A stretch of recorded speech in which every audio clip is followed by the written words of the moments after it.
The launch of the PS5 proved to be a significant but chaotic event. Between the insane demand for the new console, a Spider-Man game, a Demon's Souls remake, competition from Xbox, it was very easy for smaller games to go unnoticed. One of those games is the Pathless, which is arguably one of the most intriguing games at launch, even if it is a path less traveled. Now I have to admit, when I initially started playing the Pathless, I just really didn't enjoy it. I felt the experience was just a bit dull without clear objectives, and that the world felt a little empty. Yet, every time I took a break from it, I found myself wanting to go back and figure out just what this game was really about. The final result was a game I actually ended up enjoying, but also left me still wanting more and confused by certain design choices. In the Pathless, you play as the last hunter who is on a quest to an island at the edge of the world to stop a dark evil from becoming unstoppable. His power has already corrupted much of the lands and the guardian spirits that watch over it. The game implies many other hunters have come before you and failed. At the beginning of the game, you also befriend an eagle who represents a powerful spirit that's trying to help you on your quest.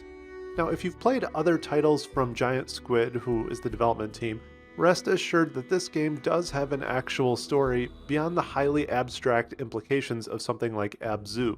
However, the plot still retains many of those abstract elements, with plenty of unanswered questions and world history that you're left to fill in yourself. So with the help of your eagle companion, you set off across the world. Your primary objective is to light or cleanse a series of towers on 4 different plateaus of increasing elevation. Each of these plateaus is guarded by a different corrupt spirit you have to free from the evil corruption. At its heart, Pathless is an open-world exploration game. You traverse the world by running and gliding around with your eagle. The hunter is an archer, and she can shoot talismans that are scattered everywhere in the world to run or glide faster. Shooting the bow in this game is really more of a timing or rhythm type activity. You never actually directly aim the bow in the entire game. Gliding through the air and zipping along using these talismans can be a really enjoyable experience. There aren't that many games out there that can turn running and jumping into a fun time, but the Pathless manages to do so.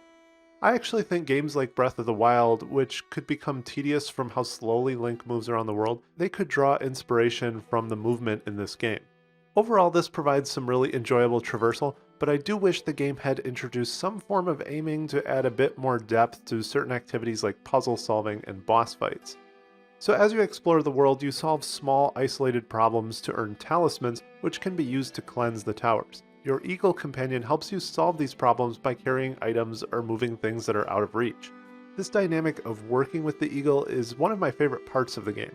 The AI and pathfinding works perfectly and was never an issue for me. This bond between the hunter and the eagle also adds some needed heart to an otherwise bland narrative. Each plateau ultimately results in a boss fight, which are actually the only form of combat in the entire game. I have sort of mixed feelings about these fights. Aesthetically, they look pretty cool, but because you can't directly aim the bow, they are really more about timing and dodging than any sort of direct combat. The boss fights also follow the same pattern and structure, and that can start to feel repetitive by the end of the game, though the final boss itself is a bit different and relatively cool. And this sort of alludes to my main issue with the Pathless. It's just extremely repetitive.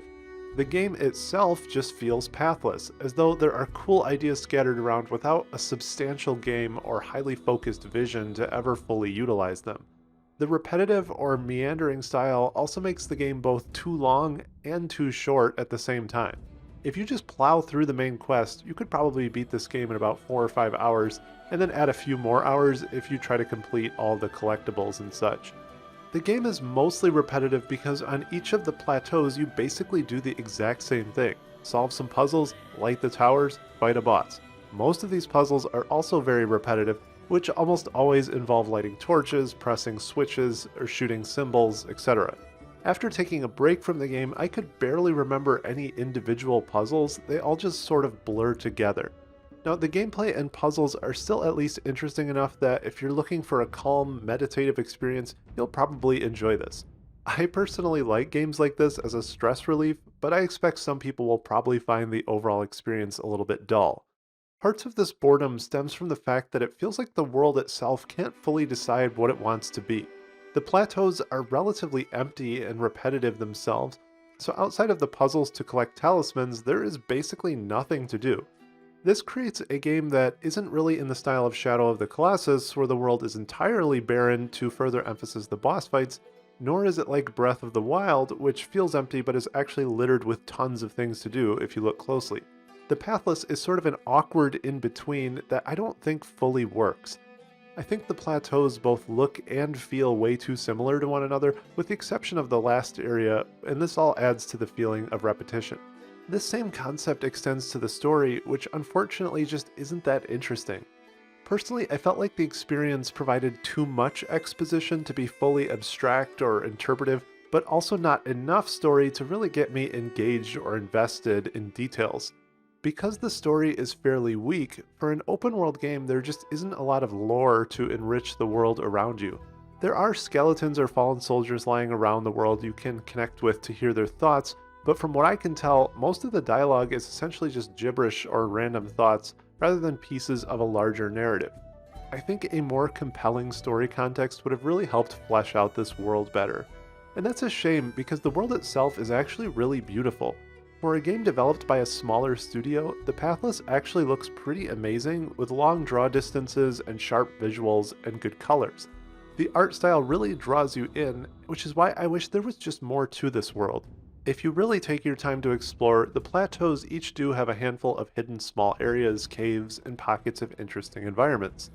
These areas are much more interesting than the main forests and fields. However, every time I discovered one, I was initially excited about finding a secret area, only to discover yet another torch puzzle, another skeleton body who told me random words, but not a story, and so on. This is a great example of the awkward combination of delightful exploration and the repetitive blandness that plagues the Pathless throughout.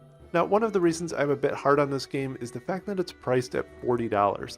I think that this price point is just too expensive when you consider other launch titles like Miles Morales, which is $50 and is substantially larger and more expensive feeling.